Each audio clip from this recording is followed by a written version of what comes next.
Hey guys, welcome back to this random episode I decided to shoot. Today it's just going to be a roundup of the news that kind of happened last week, but I'm only going to focus on the stuff that I was genuinely interested and then skip all over the rest. So with that being said, let's go.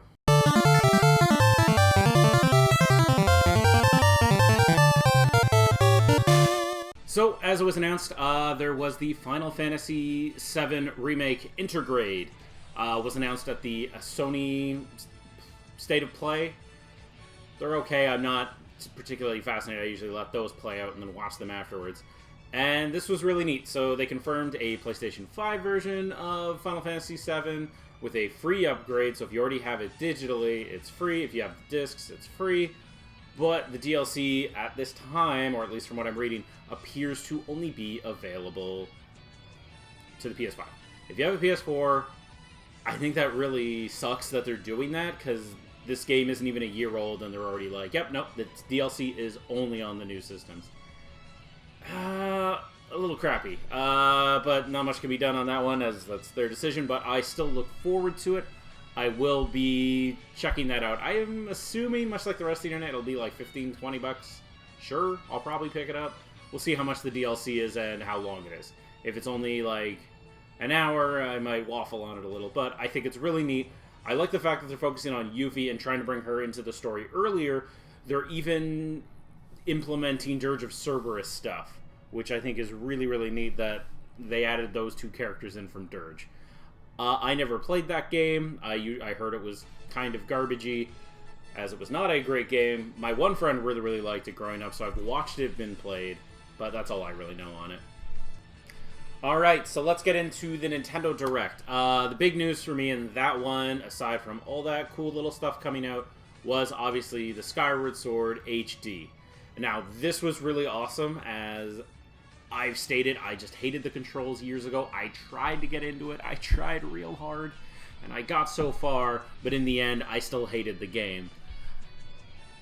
The controls just weren't quite there. They were almost there. It was almost one-to-one, but like it was just a little laggy. It never felt as precise as it needed. And now we have about 10 years worth of tech come out. You have the Switch Joy-Con, which their motion sensor is incredible. You just using the gyro, even as a pointer, the gyro is really, really good. I look forward to it. I even look forward to the fact that I don't need to use the motion anymore. I can now fully feel like I can give this game a fair shake at what game this is. I got through about, I think, 3 or 4 dungeons, and then I just gave up on Skyward Sword before, because I really did hate the controls. I was trying to do this weird puzzle, and it was time-based, and you had to fly this little beetle thing, and I just remember that just, at the time, I can't have a game doing this to me. It's frustrating, so I just dumped it. I don't even own the game for my Wii anymore, because I really, really didn't like it. But touch-ups like this, I am always willing to try out, and I'm definitely down for it. And now, the big part, which is why I'm wearing the Poke clothes. Pokemon had their Pokemon Presents event, and that was... I really look forward to that. So, as it started with this really cool montage of everything that's come out, and I kind of forgot just how much came out when the Pokemon first was dropping, like how much condensed stuff from its initial release, even in just North America, to what we got by the year 2000 was quite a bit of stuff. You had the Pokemon stadiums, you had Hey You Pikachu, you had the card game drop, you obviously had the games drop, you had the show drop. Like, what a condensed amount of product all in one shot. You had the pedometer with the Pokemon Pikachu, which would work with Gold and Silver. You had Gold and Silver drop, like, oh my gosh, like, that was a lot of stuff. Incredible. That was a really cool montage to just watch that all unfold. Like, they even referenced stuff we didn't get, like the Pokemon typing, which I thought was awesome, because I've always wanted that game for just... It's a Pokemon typing game. Why not? And it's a Bluetooth keyboard, and it's branded by Nintendo, which I'm totally down for. Then they went into new Pokemon Snap. I am actually incredibly excited for Pokemon Snap. Not like, oh my gosh, super high, I'm excited levels, but the game is really fun and chill. And I wouldn't say it's a game they need to make all the time, but it is a game like you could do once every 7 years, 6 years. and people would buy it and have a good time. Like, it is just a mellow, let's look at some beautiful Pokemon bouncing around and take pictures. They had 2 consoles that would have been perfect for it, and they didn't do it. There was the 3DS, and you had the Wii U, and they never pulled the trigger. It took them long enough to get here to do new Pokemon Snap. Like, oh my gosh. I am looking forward to that one. So, new trailer. The animation looks way better. It's clearly looking more like its final product, which is what I'm about to get into with the other 2 games they announced.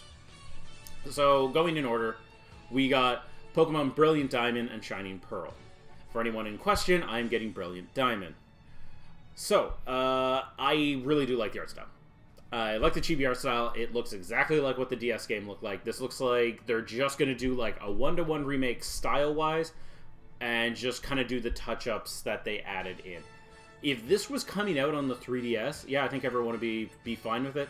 It clearly looks like a product still early in development. Like, I don't think that art style is 100% finalized, but that is the direction it's going in. So it's obviously there's still a lot of polish, because I'm pretty sure that was probably like 2 months ago just to set that game up for the trailer. I am looking forward to it. Yes, I am picking it up day one, and I don't care what you say, because I understand there's a ton of people who are just like, meh, meh, meh, I don't like the art style. It's like, okay, that's great. Good for you. You don't like the art style. Don't buy the game. Don't worry. It's okay. I'll just buy 3. I won't. I'll just buy 1. That's all I can afford. But with the Gen 4 coming out, I am, this kind of goes back to how I feel about Skyward Sword. When Diamond and Pearl first came out, it actually nearly knocked me off of enjoying Pokemon at that time. To me, Gen 4 was one of the lowest points, as Diamond and Pearl just didn't have a lot going on, and the game was incredibly slow. The game ran slow. I don't know why. And just nothing ever felt like it was happening. Now, when you talk about Pokemon Platinum, on the other hand, I picked that game up on a whim. I remember just going in on a Sunday when it came out, and I just walked in, looked behind the counter, saw Pokemon. Just said, you know what? I'll take it. I kind of just bought it on a whim, and I loved it. Pokemon Platinum was fantastic. They fixed every little issue I had with it. It was great. So, as long as they really base it off of what Platinum did, which I'm pretty sure they'll do, it'll be a really good remake with a cute little art style where they're all smooth. Pokemon Legends Arceus. Oh, this is a game that's clearly very early in development. I know there was, like, you could see stuff running at, like, I don't know, like 2 frames, 5 frames in the background. Like, this game is clearly still an early build. What they were showing off, it's a proof of concept. I'm wondering how this game is going to function as... Is it going to be like Monster Hunter? Because this was a theory I heard that I kind of liked, where it is, if this is supposed to be like the beginning before the Pokedex kind of really got started, or around that time, in Pokemon lore, then there's really only like 1, maybe 2 or 3 towns like really scattered throughout, so you have this big open world to explore and huck your Pokeballs at.